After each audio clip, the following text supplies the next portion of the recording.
This is ATL Day Ones, part of Locked On Sports Atlanta. And it starts now.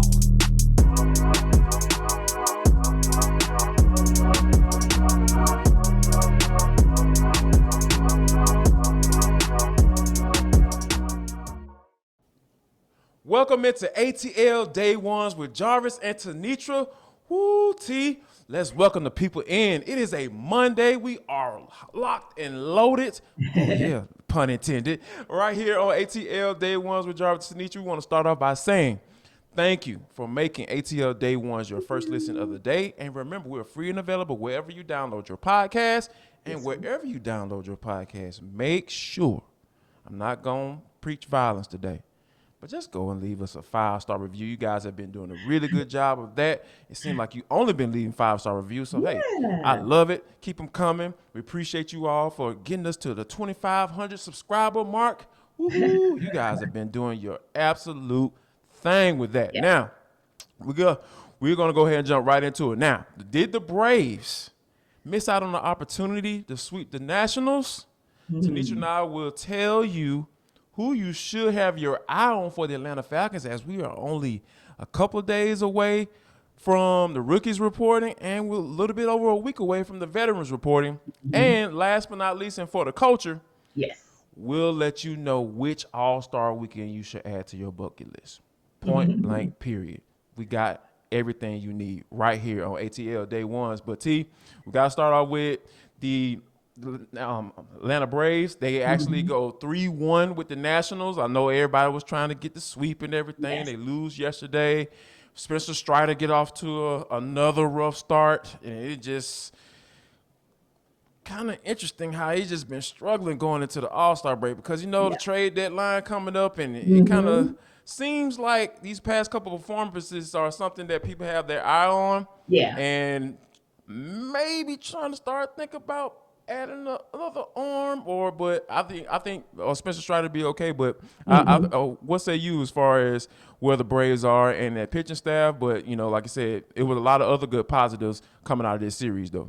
Yeah, and of course, who wouldn't want to sweep the Nats for a third time this season, especially with the race so contentious between the Braves and the Mets? But good news, Mets lost to the Cubs, so at least the Braves keep that 2.5 games back record that they have in the NL East going into the All-Star break, and they are full 6 games ahead of the Phillies, who are in third in the division. So still not a bad way to wrap it up. And Spencer Strider's gotten roughed up the last couple of outings. He settled down a little faster in the last outing. This outing, the bats kind of couldn't bail him out as well, but I'm not super concerned about him, especially because he will have the All-Star break to kind of reset.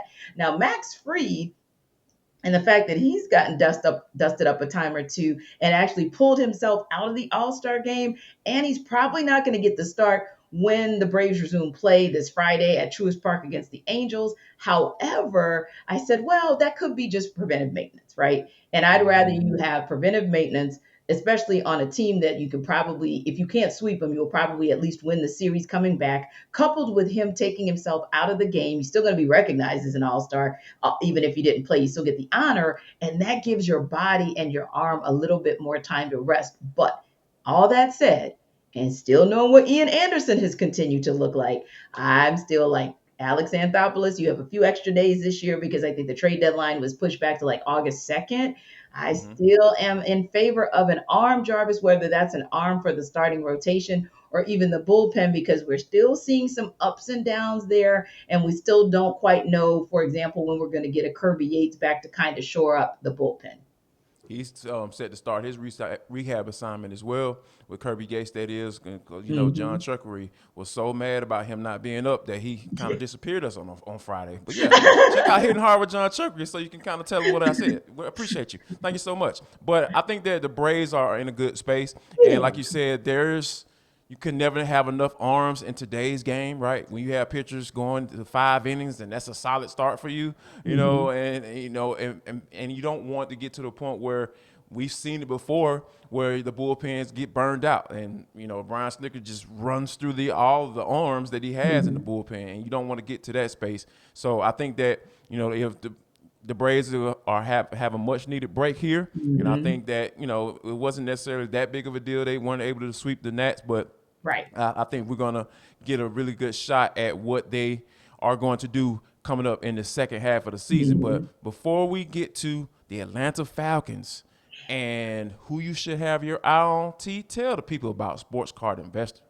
Yeah, because that's something that you should have your eye on as well, because it's the world of sports cards reimagined. The Sports Card Investor app is the hobby's most powerful resource. You can do a quick check on the value of your favorite card. You can find great deals and profit from the hobby that you love. So check this out. We're talking 630,000 cards from every single sports, and they add hundreds more each and every week. So you can check out the latest value of your favorite cards. They actually have a 7-day and a 30-day chart just so you can kind of track the value, if you will. And of course, for me, I'm always checking. I told you guys before, and I'll tell you again on one Fred McGriff. That was my favorite Brave, who Crime actually Dog. got to see last night as he announced the second pick for the Braves. We'll talk about that later, though. But I want to always see what his rookie card is looking like, right back from 86. I'm checking on the value of that. And also, you can find the best prices and buy directly through that app with the eBay deals feature. So whether you're a casual car collector, and I kind of am, or you're looking for alternative investment opportunities, I'm that person too.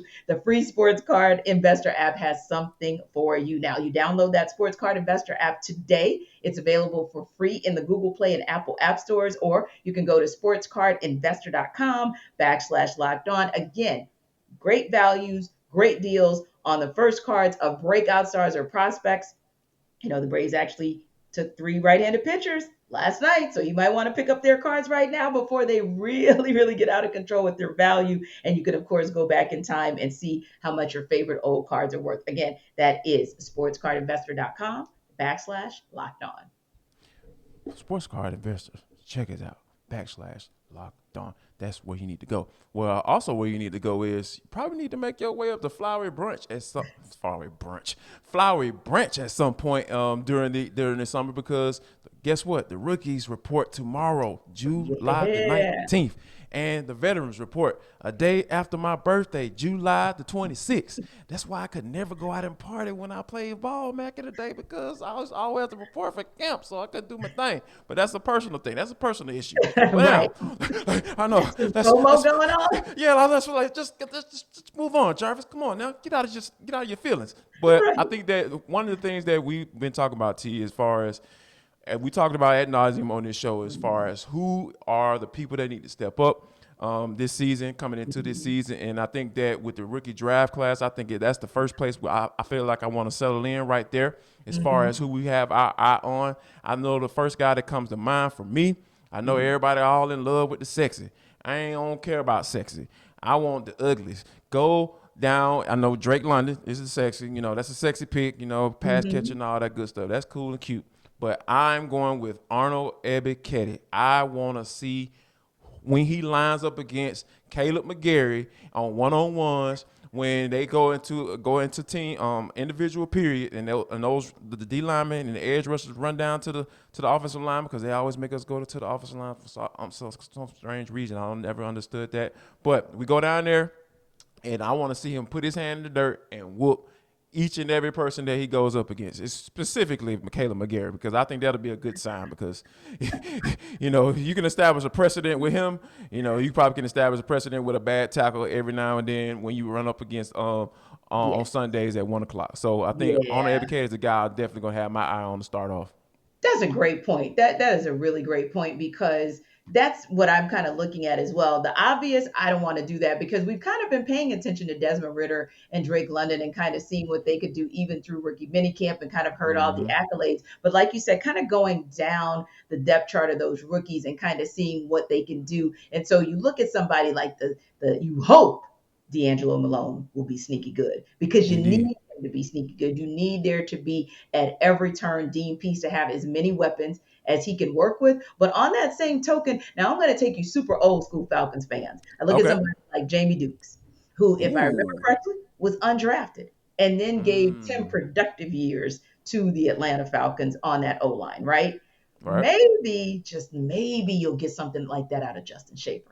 So I'm also paying Ooh. a little attention. Nice. Yeah, I just want to Nice. see what he can do in the possibilities of where they might be able to flex him to. When you're coming from a championship program like UGA, there's every opportunity that you have the raw talent that can be developed into something. So I'm actually going to have my eyes, like you said, going a little bit down the roster class and looking at those two guys.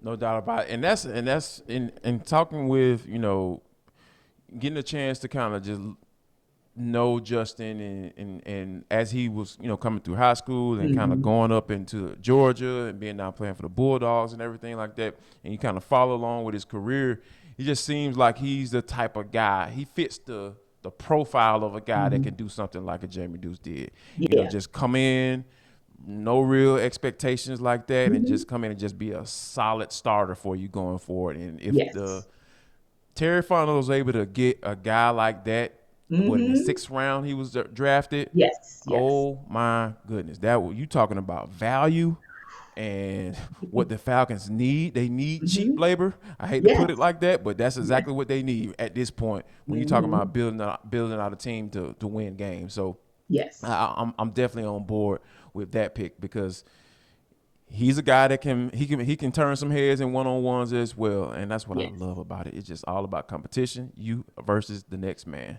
No excuses. I absolutely love that. Now, T, we talked about the rookies, who we expect, who we're having our eye on. What about veterans? I know. Well, you called it out, so I'm just going to finish the sentence. Caleb McGarry, Jermaine Ifedi. I'm going to leave it right there. Oh, Your turn, Jarvis. Yes, that no other words needed, right? We told you why when we talk about the rookies and who we're gonna have our own. So if Caleb McGarry can figure out how to get his name out of a rookie whooping his behind on a day-to-day basis, that's exactly what the Falcons need in order to be better on offense. I'm with you on that because Jermaine Ifedi, kind of got a chance to run into him, and it's gonna be a competition. And I think he's more than up for it when you're talking about coming in and potentially taking somebody's spot. I think Ifedi is ready for that challenge, that's for sure. But for me, I have to go with Matt Hennessy. Hennessy and Jalen Mayfield. Agreed. Don't let nobody come in and take your spot, man. Specifically, Matt Hennessy, because they didn't draft you. Right. They drafted your replacement, Drew Dahlman. So, hey, step your game up. Yep. And you can get some eyeballs on you as well when you're talking about the veterans. When you talk about a veteran, being a veteran and then having a young guy being drafted right behind you in the preceding draft class, and you'll figure out what it is when those pads come on, and we'll see exactly what the Arthur Smith and Terry Fontenot want to and preach about, and that's competition.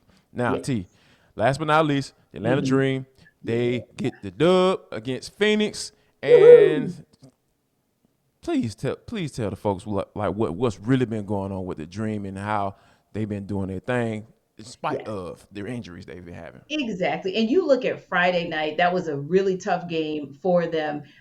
Did not go well because they come into the game Friday night with Ryan Howard out, right? And in addition to that, Monique Billings was just getting her legs under her in that game, and then she went down with an injury. So it really became like kind of by committee, if you will, and that did not go well. But they reset. Tanisha Wright got them together for Sunday to start their 4-game road trip, and they come out with the victory. And what I loved about it is they're learning to win at the end, because that was a very tight game at the end, and it could have gone either way with about 3 minutes left. No Ryan Howard, again, no Monique Billings, and no Nia Coffey. And they were able to get that win, and now they're up to 11 games. So they have already, with 10 games left, exceeded where they were last season. So congratulations to the Dream, and congratulations to Cheyenne Parker, who just continues to do it, 21-12, getting herself a double-double. Love you, Miss Parker. Miss Parker. Y'all go ahead and look up Cheyenne Parker. Yeah. All right, coming up next. All right, does Alex Anthopoulos need to get on the phone right now? We'll discuss all of that next, right here on ATL Day Ones with Jarvis and T, part of Locked On Sports Atlanta.